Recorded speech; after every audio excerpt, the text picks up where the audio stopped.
Live from the Space Coast of Florida, Lucy is on the ground but headed towards some asteroids. And this is NASA's launch coverage of the Lucy mission.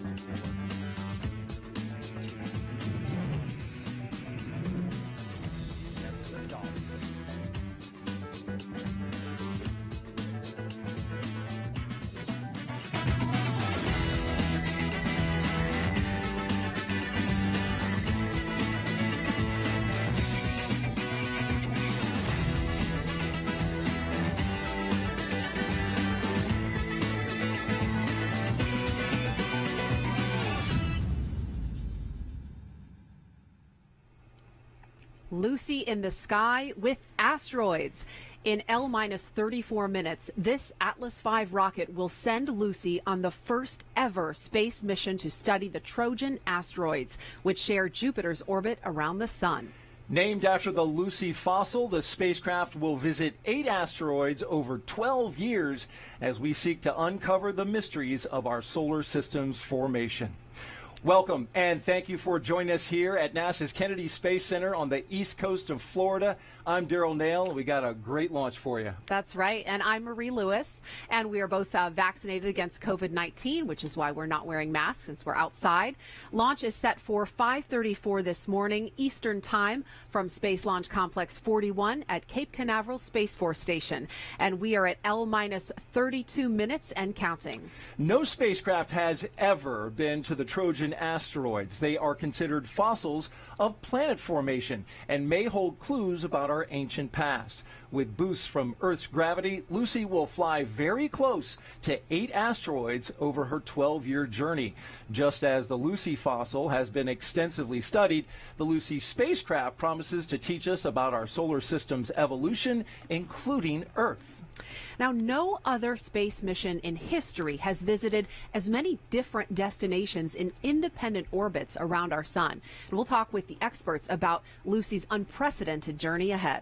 That's right, and we'll also hear from the man who discovered the ancient Lucy fossil in Ethiopia in 1974. We'll learn about a special time capsule associated with this mission. Plus, we'll hear directly from the scientists who've spent years working towards this day. And to help us tell their story, we have commentators at the United Launch Alliance Atlas Spaceflight Operations Center, or ASOC as we call it. We also have folks on the roof of that building and at a nearby viewing location. First, let's introduce you to the team of commentators who will be calling the launch today, NASA's Joshua Santora and Mick Waltman. Guys, how's it going over there? Hey, it's going almost unnervingly well. Everybody knock on wood. Start knocking on wood. But I'm joined here with Mick Waltman, the Chief of Fleet Systems Integrations. Mick, always a pleasure to have you with me. Joshua, thanks. It's an exciting time this morning. As you said, it's been a pretty quiet count so far. The teams came on, several hours ago and started preps to get the vehicle ready, and things are looking great. I mean, everything's go so far this morning. We are in this T-4 hold, and the team is finishing up topping and doing their work. So looking forward to that T0. Yeah, it's coming up here. We're on track still for the first opportunity of a 75-minute window. But again, we started fueling about 2 hours ago, and then just about 30 minutes ago, we got into a topping phase with all of our fuels and oxidizers, which basically means that we're at a point where the vehicle's fueled, it's ready. They're simply going through final checkouts and processes, stabilizing and making sure that we're good to go here. Obviously, under the beautiful Lucy spacecraft today, we've got the Centaur upper stage and then the Atlas booster. Mick, a unique Atlas booster not originally intended for this flight. Yeah, that's true. When we started this mission, the first stage of this Atlas 401 configuration was originally allocated for the OFT-2, or Orbital Flight Test 2 mission that was earlier this year. However, due to some manifest things that went on and due to the nature of Lucy and the planetary window, we had to work with United United Launch Alliance to reallocate that booster, reconfigure a little bit, and get it ready for this morning's launch.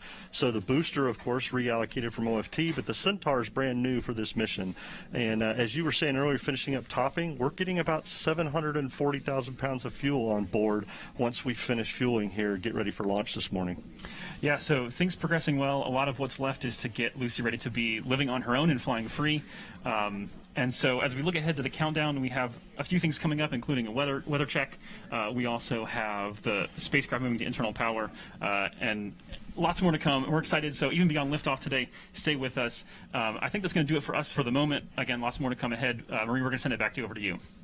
All right. Thank you, Joshua and Mick. We are now at L-minus 28 minutes, 25 seconds and counting. The Trojan asteroids Lucy will visit are named after characters in Homer's famous poem, The Iliad. They are called Patroclus, Menetius, Euripides, Orus, Lucus, and Polymele. And the main belt asteroid Lucy will visit is called Donald Johanson, after the man who discovered the Lucy fossil. Now, the eighth asteroid, Keta, is a small satellite of Euripides. Keta was named after the first woman to light the Olympic cauldron, Norma Enriqueta Basilio Sotelo. We'll show you how Keta was discovered a little later after launch. Right now we are L-minus 27 minutes and counting. Lucy is inside the payload fairing, sitting on top of the United Launch Alliance atlasv rocket on pad 41. We want to show you what she'll look like once she's flying free in space. Lucy is more than 46 feet long, about the size of a large RV. Most of that length is from her huge solar panels, each almost 24 feet long. Lucy has a 6.5-foot antenna with which she communicates with Earth. And there are three main instruments for remote sensing. Fully fueled, she weighs 3,417 pounds, a little heavier than a mid-sized car, and most of that weight is fuel. Yeah, those solar arrays are really impressive. And studying the Trojan asteroids from hundreds of millions of miles away requires a highly advanced set of instruments. Let's learn more about what's on board Lucy.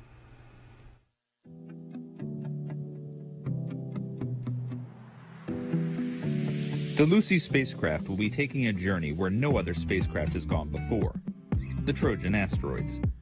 The Trojans are two groups of asteroids that lead and trail Jupiter in its orbit around the Sun, and they've been trapped in these stable locations for over 4 billion years.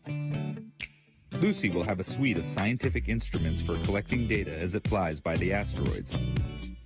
The LORRI is a long-range reconnaissance imager.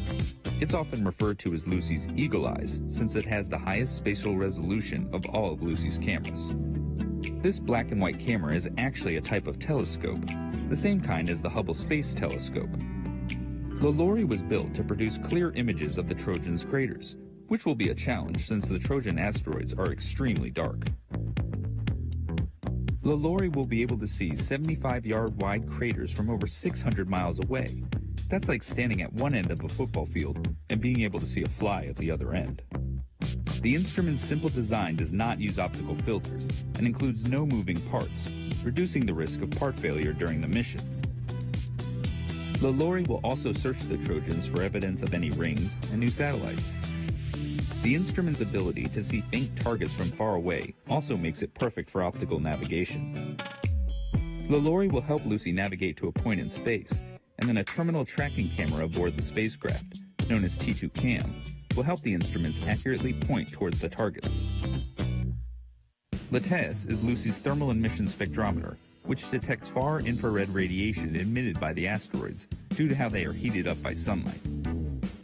LATES detects this radiation using a small telescope to focus the incoming energy onto a detector, similar to the way a remote thermometer works.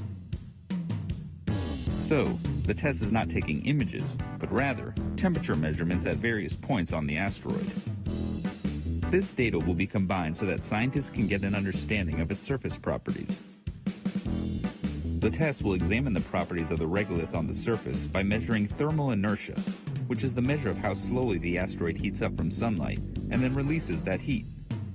By taking the temperature readings at different parts of the asteroid, the Lucy science team can measure the thermal inertia and figure out how much dust, sand, or rock is present on the asteroid's surface.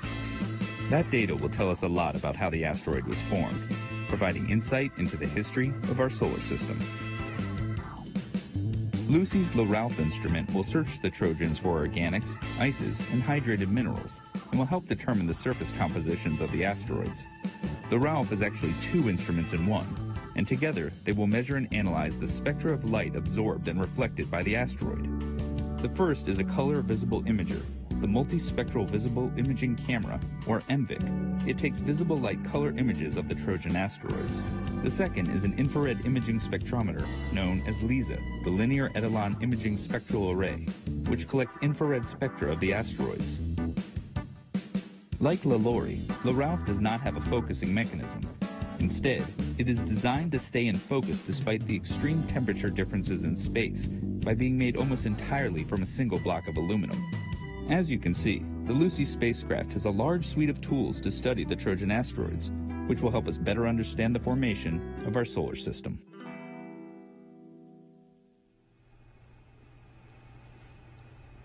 You may have noticed in that video that each of Lucy's instruments has an L added to the beginning of its name. That's meant to designate their attachment to Lucy. And now we're going to hear from the Deputy Principal Investigator for the Lucy mission. She is standing by with NASA's Megan Cruz at the nearby Operations Support Building 2. That's our launch viewing location. Megan, how's it going over there? Hey, Marie, things are looking really great, and it just got better now that I'm joined with Kathy Olkin. Kathy, thank you so much for being here. Thank you for having me. Yeah, absolutely. You know, Lucy is a very ambitious mission. Where did the idea for Lucy come about? The idea for Lucy was really to explore the Trojan asteroids. The scientific community has been wanting to see these objects up close for a long time, and so we finally have a mission that's almost on its way. Yeah, this is really exciting, and I mean, the goal is to study how the outer planets formed, but why is that important for us to understand? Yeah, it's really important to understand solar system formation, to understand where we came from and how our solar system works. It used to be that we had a vision that the solar system was a very calm environment and that everything was very stable. But really, our recent ideas are that it's not like that at all. It had been very chaotic in the early solar system history, and that caused small bodies in the solar system, many to be ejected out of the solar system, and a small fraction to be captured in the Trojan asteroids. Gotcha. And it's going to take a very complex trajectory, right, to get to these Trojan asteroids. I imagine that must have been really difficult to plot out 4 billion miles over 12 years.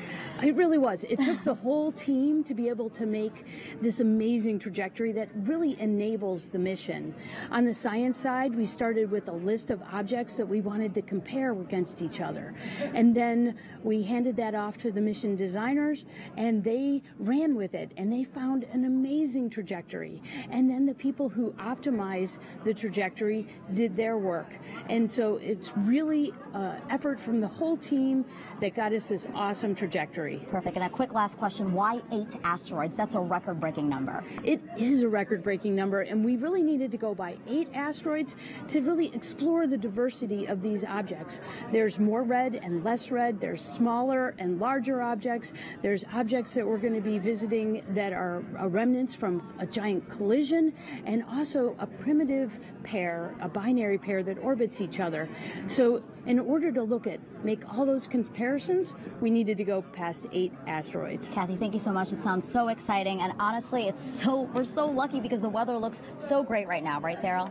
Right, Megan, the weather is cooperating wonderfully. You can't see it because it's dark out, right. But we've got great weather. Had a little bit of rain coming in. Just a little sprinkle. Just a little sprinkle, but it looks clear overall. Let's take a look out at the live shot of our pad and the rocket, and you can see there it is, looking beautiful in the light. Just a note for you, in the upper left-hand corner, there's the L- time, L-19 minutes and counting. Across the bottom, the progress bar. You see we are in a T-4 hold. More on that in a bit. But we're talking weather now, as you can see, clear through the dark. This is so that ground teams and launch teams can see what's going on with that illuminated pad and monitor what's happening around the rocket. Let's talk more about the weather. And yeah, we had a little bit of rain earlier, Will Ulrich, our launch weather officer, but overall this is looking fantastic from a forecast perspective. That's right, Daryl. Really, all things considered, we couldn't be asking for better weather early this morning. Those sprinkles that you mentioned have since cleared the area, and now all we're left with is partly cloudy skies and light winds, thanks in part to an area of high pressure that remains dominating over the southeastern United States. A live look at satellite imagery behind me shows those mostly clear skies across much of the state, and that's going to make for a great viewing opportunity, regardless of whether you're watching in Jacksonville, Tampa, Orlando, or locally right here in the Space Coast. My colleague Jessica Williams just gave her final weather brief at L-30 minutes to United Launch Alliance, Eastern Range, and NASA officials, and gave a greater than 90% go for weather, so we are not tracking any issues at this time. As a reminder, my colleagues and I are here to ensure that the weather is safe for launch, and we do that through the evaluation of 10 lightning launch commit criteria, which are designed to protect against both rocket-triggered and natural lightning. In addition, we also monitor user weather constraints like surface wind speed and precipitation. And while things are looking really good for launch this morning, should we need to utilize tomorrow's backup window, we do anticipate conditions deteriorating as we see a cold front move through the region. But let's not worry about that right now, because conditions are looking great. Mother Nature is giving her thumbs up, and I'm happy to report that the 45th Weather Squadron is go for weather. Daryl? Great update about the weather outside. Thank you, Will. We are currently L-17 minutes and counting until liftoff. Asteroids are prehistoric treasures that hold the lost stories about our origin of the solar system. Here's what else you need to know about Trojan asteroids.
This mission is such an incredible opportunity and one of the many missions aimed at asteroid research right now. Let's head back out to NASA's Megan Cruz, who is with the head of NASA science missions. Megan. I am, Daryl. Joining us right now is Dr. Thomas Zurbuchen. He's the Associate Administrator for NASA's Science Mission Directorate. Good to have you here this morning. I'm so glad to be here. What an exciting morning. It is, and I'm so glad you're here because I got to ask you a question. You know, first off, tell me a little bit about the Science Mission Directorate. What's the goal there? Well, so we're the organization at NASA that does all science, you know, and it, of course, is planetary science, just like we're launching today. It's also astrophysics. I just got a picture of the James Webb Space Telescope that in the crate there in Kourou getting ready for launch, and then it's the earth science, heliophysics, also biological and physical sciences. That's all the science we do at the agency. Just an amazing amount. Yeah, and when you became Associate Administrator of the Science Mission Directorate, Lucy was the first mission you selected. Why is that? Well, so the timing was there. We had 5 mission candidates, and I have to tell you, it was the first. It's one of these amazing decisions, and of course, many people helped with that. But I looked at this, and this orbit and science was so compelling. I said, we gotta fly this. Yeah, the trajectory is amazing. I mean, the fact that we've been able to figure out how to get to the Trojan asteroids in relatively a short amount of time. What do you think about that? Well, I mean, it's so innovative, right? I mean, we actually, the science community had said, we want to do this, but we want to spend $500 million or $1 billion more than this team proposed. That's like, this is good money. Let's go do this. It's really innovative. Absolutely. And how does Lucy tie into NASA's overall asteroid research that's going on right now? Well, we're really starting a decade of asteroid science, right? We're launching in 23 OSIRIS-REx is bringing back the samples of Bennu down kind of in Utah. We'll come down there. Next year, we're going to be here again and launch Psyche. And just later this year, we're going to launch DART, which is the first collision experiment trying to really deflect a potentially threatening asteroid. So for us, it's many parts. And of course, at the heart of it, Lucy, is just absolutely a mission of discovery. Yeah, we're really doing a lot of amazing things, and I think that you have a lot to do with that. So thank you so much, Dr. Zurbuchen. I really appreciate you being here today. Appreciate it, Megan. Thanks so much. Awesome. Daryl, back to you. All right, thank you, Megan. And we're just seconds away from the NASA Launch Manager poll, so let's get out to Joshua and Mick to pick it up. Guys? Hey, thanks, Daryl. Yes, things, again, proceeding really well. Appreciate the report from Will Ulrich, because the weather is always the other side of the coin, right? We got the launch team in the technical. We got the weather in good shape. As you see there, the rocket venting and having the condensation appear around the rocket as we would typically expect. So everything healthy and on track. Like Daryl just mentioned, we will hear from Omar Baez, the NASA Launch Manager. He'll be polling the NASA team so that he can in turn report out on the ULA Launch Conductor poll that will happen a few minutes later. So that should happen right here at L-minus 13 minutes. Let's listen in for that now.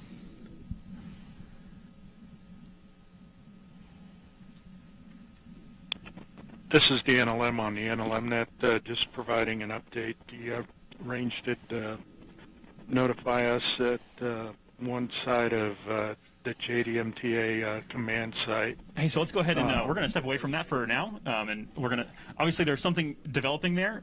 We were expecting to get that poll, and so we want to be respectful of what's happening there. The technical data, we're not sure that that's going to be approved for release, so obviously we'll be standing by to pay attention to that and give you updates as we understand more, but do want to kind of get back on track with talking about the, we are hearing that we think Omar is going to pick up with this poll. Coming up now. NASA CE, go. SMA? SMA, go. SMD? SMD, go.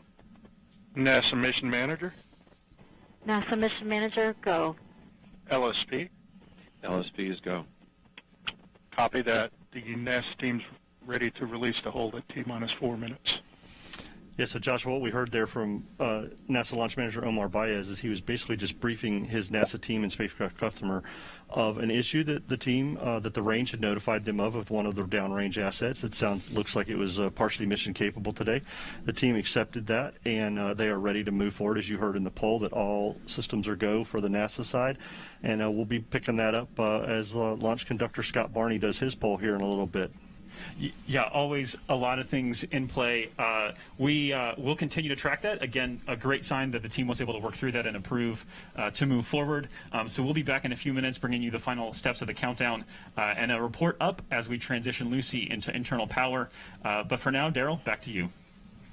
All right, thank you, Joshua and Mick. Lucy is going to visit as many asteroids in the faraway belt of Jupiter as we've ever discovered for near-Earth asteroids. And to get there, Lucy will need the right rocket and the right trajectory to carry out this historic mission.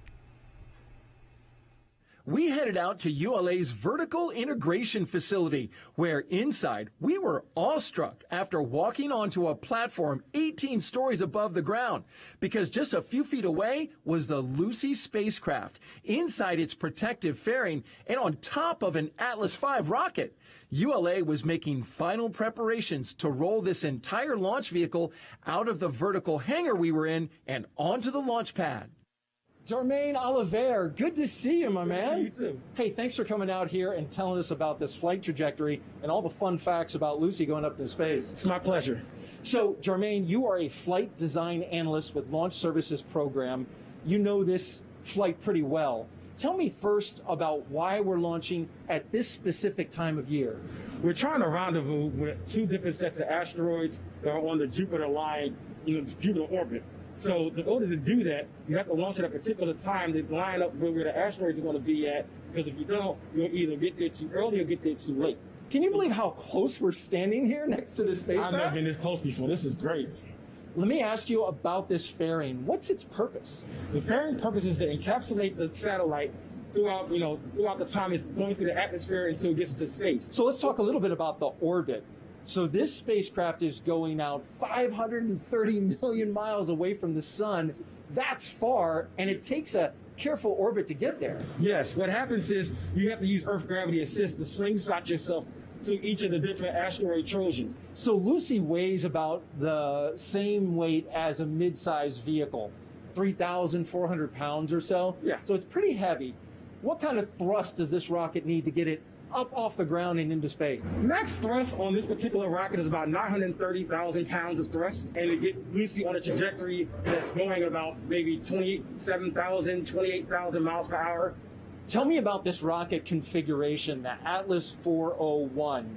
It's just a 4-meter fairing that works great for this mission because given the spacecraft's weight, about 1,500 kilograms, and where it's going, the energy that it's going to, this particular rocket fits perfectly with it.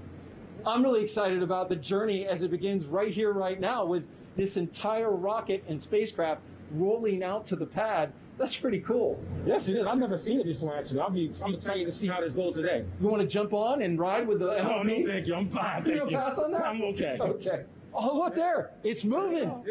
Check it out. Well, Lucy's journey has begun. Isn't it amazing? Yes, it is. Lucy's on her way. Jermaine Oliver with Launch Services Program. Thank you so much for being here. Oh, it was a pleasure being here. Thank you for having me. And as that rolled out, we had to take some pictures and even a selfie because, you know what? I feel like we're the last people to be that close to that spacecraft going so far away. Yeah. I mean, and few people get to be at the base of the pad. Even fewer get to be inside the VIF, especially at that moment of rollout. So that was a really cool opportunity that you had. All right, we are inside of L-8 minutes and coming up on the launch conductor poll shortly. So we want to hand it over to Joshua and Mick to take us the rest of the way through the countdown. Joshua? Hey, thanks, Marie. I would love to say that rocketry is a team sport, and that's what we're going to get to kind of hear with this launch conductor poll in just a minute. 4 major teams that play this morning. NASA Launch Services Program responsible for the launch. United Launch Alliance providing the vehicle, the ride to space. We have the Southwest Research Institute, the NASA's Goddard Space Flight Center, and Lockheed Martin, part of the spacecraft team, and then the Space Force. Yeah, Joshua, we're very happy to have Space Force here as they protect the range and look at the weather. They're also responsible for vehicle and personnel safety today. Status check to proceed with terminal count. Atlas systems, propulsion. Go. Hydraulics. Go. Pneumatics. Go. LO2. Go. Water. Go. Centaur systems, propulsion. Behind. Go. Pneumatics. Go. LO2. Go. LH2. Go. HASGAS. Go. Electrical systems, airborne. Go. Ground. Go. Facility. Go. RFFTS. Go. Flight control. Go. GCQ. Go. Operations support. Go. COM. Go. Umbilicals. Go. ECS. Go. Red line monitor. Go. Quality. Go. Op safety manager. Go. ULA safety officer. Go. Vehicle system engineer. Go. Anomaly chief. Go. Range coordinator. Clear to proceed. Launch director. You have permission to launch. Proceeding with the count. ALC, verify T0 is set for 0934 Zulu. Verified. So Joshua, a very successful poll there by launch conductor Scott Barney. As you also heard, we verified that T0 is set for 0934 Zulu time. That's 534 local. Very happy to hear everybody green and go, and in particular, our friends at the range there, our Space Force friends, gave a clear for the range today. That's awesome. They're doing their job not only with weather but the safety. We also heard a little earlier in the count this morning that the range reported there are no COLAs this morning, which are collision avoidance assessments. So we are good for our first initial part of the launch window this morning, 5:34. All steps are complete prior to terminal count. Yeah, big thanks to the Space Launch Delta 45 folks for all their support. So looking ahead to terminal count, we just heard the call that the spacecraft is configured for flight. That includes being transitioned to internal power. And then, like I mentioned before, the next few steps are all about getting the launch vehicle and the spacecraft able to live on their own. So those are the things coming up here. We do have this release of the built-in hold. The eagle-eyed viewers that can see behind us might have noticed that there's a clock sitting at T-minus 4 minutes and holding. It's been that way for our entire show so far. That will then sync up with our L clock you see on screen at this moment, and those will count towards 0 together. Again, everything looking great for liftoff on time here at 5:34. Yeah, Joshua, as we come out of this hold, what's very impressive this morning is this Atlas 401. We heard Jermaine talk about it. It's a 401 configuration, a 4-meter fairing, 0 solids on it, and 1 single Centaur engine on the second stage. This is a great configuration for the Lucy mission. It is the most common flown configuration by United Launch Alliance, and this will be the 89th Atlas V launching, so we're very proud of that. 2, 1, mark. And there we go. The clocks are released, so we are ticking down here towards liftoff. Ground pyros enabled. Yeah, we'll hear the team securing a lot of their things, getting their final configurations in place, and making sure the rocket is ready for a T0 liftoff this morning. So the team will be working very quickly. Yeah, and opposed to the missions that we might be used to with where we're hitting a low Earth orbit trajectory, this one is going into deep space, and so we'll be exceeding escape velocity of Earth this morning. So that's up and over 25,000 miles per hour. We know that over the course of Lucy's mission, she will get up to about 400,000 miles per hour. So very, very fast with all those Earth gravity assists. And for those that are in the physical area, you'll also notice that this rocket will take a little bit more of a southern track than we're typically used to seeing. We usually see rockets take off more towards the northeast. This one will move a little bit more towards the southeast than is typical.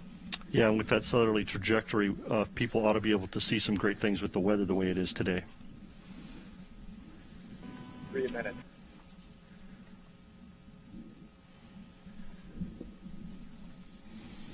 Atlas tanks to flight pressure. Securing LO2 topping. 250. FTS internal.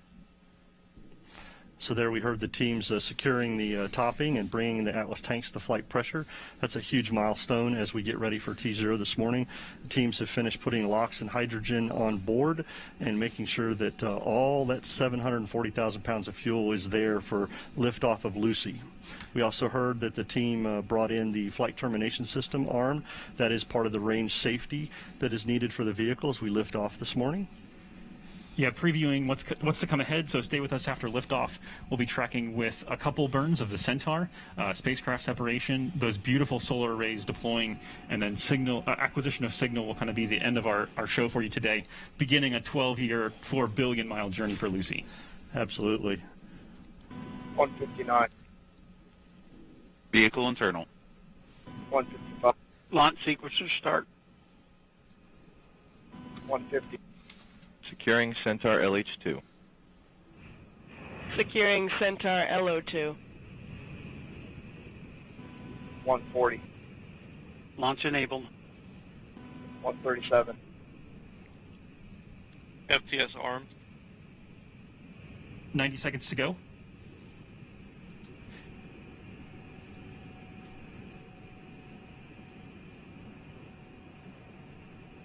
120. OCU's armed. FCS count started.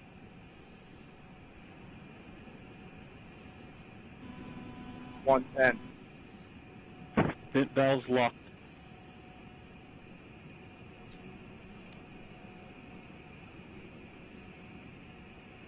One minute. Rock, report range status. Range green. All right, so stay with us again after liftoff. We'll also have the voice chiming in from Rob Kesselman from ULA. He'll be providing the launch vehicle ascent data.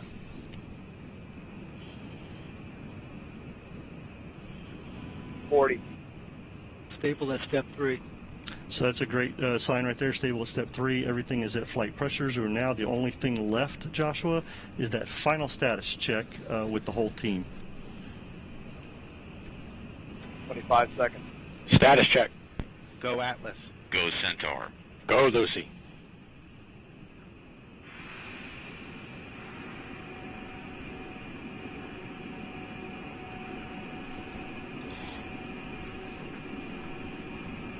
Seven, 6, 5, 4, 3, 2, 1, 0. Liftoff. Atlas V takes flight, sending Lucy to uncover the fossils of our solar system. Tower clear.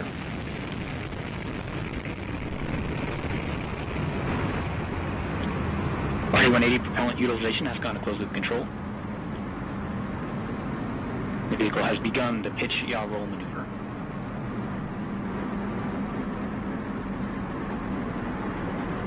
30 seconds into flight. Vehicle is 0.6 miles in altitude, traveling at 939 miles per hour.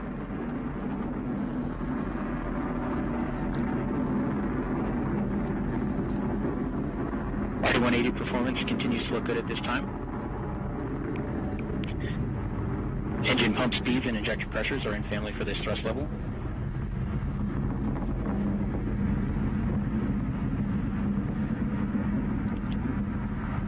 Atlas vehicle attitude remains stable at this time. Attitude rates are near zero in all axes. Now at T plus 70 seconds into flight, vehicle is 4 miles in altitude, 0.2 miles downrange distance, traveling at 1,200 miles per hour. Mach 1, Atlas is now supersonic.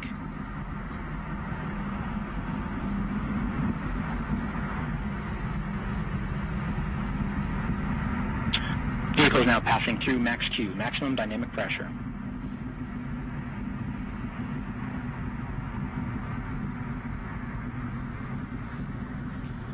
The vehicle is now throttling down slightly.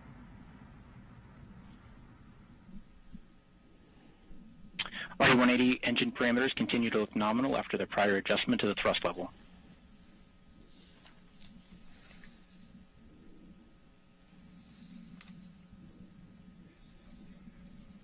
Approximately 2 minutes remain in the Atlas booster phase of flight.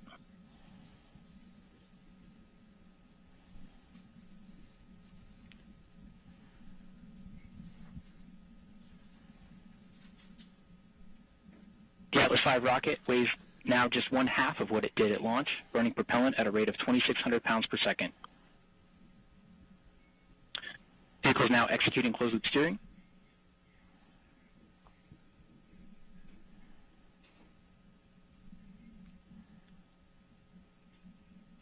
Centaur 5 Centaur reaction control system is now pressurizing the flight levels. So beautiful launch sequence there. We do have another minute and a half or so to go with the booster in operation, getting Lucy. We're now just under 3 minutes into flight. Atlas is 33 miles in altitude, 59 miles downrange distance, traveling at 5,600 miles per hour.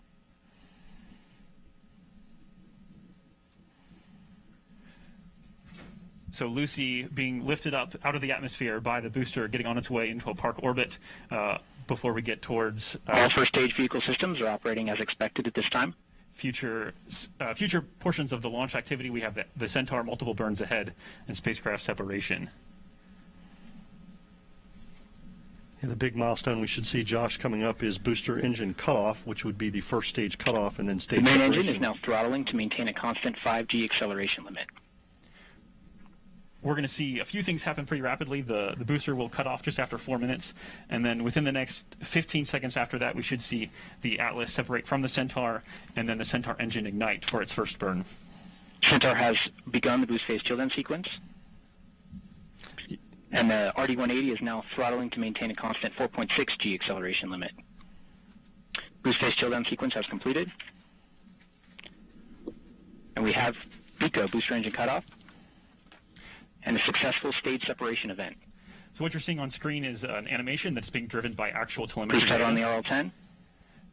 So we are watching these things in an animation happen here, but they're happening in real time as well. And Nest 1, we have ignition for the first burn. All right, so there we go. We should see the fairing jettison here. We have indication of good payload fairing jettison. And there we go.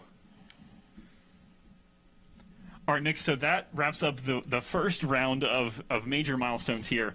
Still very much in the middle of dynamic flight. The TU system on the RL-10 is now in an open-loop burn-off mode to burn off excess fuel in the early portion of this burn. So walk us quickly through, Mick. What are we looking for in this burn and the next one? So this burn is going to end with MECO getting Centaur and Lucy into its park orbit around Earth. And then we will then get into MESS 2, which will get us into that transfer orbit, getting Lucy on its way. Awesome. So that's going to do it for now. Finishing up the initial launch activities, everything sounding like it's going perfectly. Daryl, back to you. Thank you, Joshua and Mick. A beautiful launch out here from our vantage point. Incredible. All right. Lucy was built at the Lockheed Martin facility in Colorado before arriving at the Cape Canaveral Space Force Station for launch. Engineers at Lockheed's Waterton facility use lessons learned from prior spacecraft like New Horizons and OSIRIS-REx to build Lucy. And in July, Lucy was packed up and flown on board a United States Air Force C-17 cargo plane from Colorado to the Launch and Landing Facility runway at the Kennedy Space Center. From there, Lucy was transported to an Astrotech Space Operations Processing Facility in nearby Titusville for final preparations before liftoff. Yeah, just a few miles from here before it was brought to the pad. For more about how Lucy was built, let's send it over to NASA's Megan Cruz. Hey, Daryl. Yeah, right now I'm joined by Ari Vogel. He's the Deep Space Exploration Director at Lockheed Martin Space. How are you? I'm doing wonderful. Thanks so much for having me. Wasn't that just a beautiful launch? What did you think about that? Incredible. You know, seeing it go over the clouds and brighten up the whole sky was just fantastic. Yeah, to see it rise over the clouds, because, you know, we lost it a little bit because of some cloud coverage, but then it just rose out of it. It was so beautiful. And, you know, I really wanted to talk to you because your team at Lockheed Martin Space knew that you were going into a project that would require you to develop a spacecraft that would travel farther than any other solar-powered spacecraft ever. I mean, was that intimidating? You know, it was a really exciting challenge to solve, right? And obviously, the most prominent feature of Lucy is their big solar arrays. Each one is about the length of a bus.